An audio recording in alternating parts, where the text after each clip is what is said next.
रासोपाले अघि सारेका प्रधानमन्त्रीका उम्मेद्वार श्री बालेन शाह यी 10 वटा बुदामा अयोग्य छन् भनेर हामीले एक्सक्लुसिभ एउटा रिपोर्ट सार्वजनिक गर्दैछौँ। नम्बर 1, कार्की आयोगको रिपोर्ट।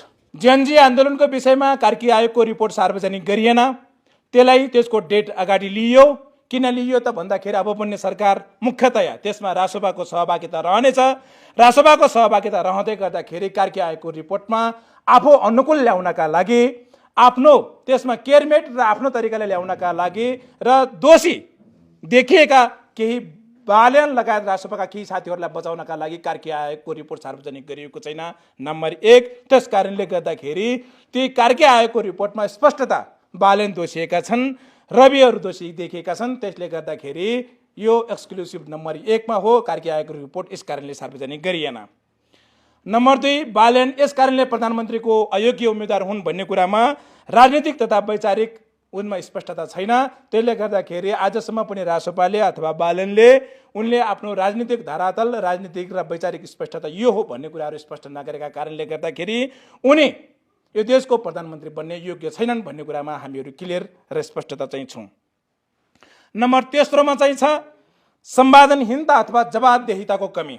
आदरणीय सम्पूर्ण पत्रकार साथीहरू, देशभरिका सम्पूर्ण सञ्चारकर्मी मित्रहरू, साथीहरू, आम जनताहरू, उपभोक्ताहरू, मतदाताहरू, त्यस्तो कुरा चाहिँ छ यो देशले त्यस्तो व्यक्तिलाई कसरी स्वीकार गर्न सक्छ या त प्रधानमन्त्रीको रूपमा जोसँग संवादहीनता छ अथवा जवाबदेहिता छैन। मिडियादेखि टाढा भाग्ने, प्रेसदेखि कुराकानी नगर्ने, प्रेससँग कुराकानी नगर्ने, विचार नगर्ने, अन्तर्क्रिया नगर्ने व्यक्तिसँग चाहिँ कसरी हामीले यो देशको प्रधानमन्त्रीको रूपमा लैजाने भन्ने कुराहरूलाई तेस्रोको रूपमा चाहिँ छौँ।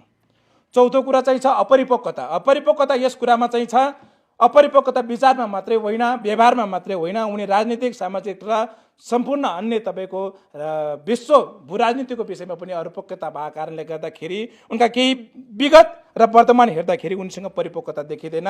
त्यस कारणले गर्दा अर्को चिज चाहिँ छ अपरिपक्वता चाहिँ छ। त्यसले गर्दाखेरि अपरिपक्व व्यक्तिलाई हामीले यो देशको प्रधानमन्त्रीको रूपमा स्वीकार गर्न सक्ने स्थिति छैन।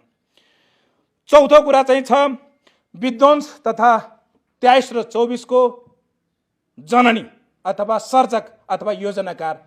यो देशले हामीले परिवर्तन खोजेका हौँ, हामीले युवा यौवनहरू खोजेका हौँ, तर हामीले विध्वंस व्यक्ति खोजेका होइनौँ, अराजक व्यक्ति खोजेका होइनौँ। त्यसले गर्दाखेरि 23 र 24 को जुन तपाईँको घटना परिघटना घट्यो त्यो व्यक्तिको मुख्य योजनाकार मित्र बालेन शाह नै भएको कारणले गर्दाखेरि यो देशको प्रधानमन्त्री बन्ने यो लायक अथवा योग्य हुने छैनन् भन्ने कुराहरू चौथो नम्बरमा चाहिँ छ। नीतिमा स्पष्टता 5औं नम्बरमा छ। प्रमुख नीति भनेको अर्थनीति के, सामाजिक नीति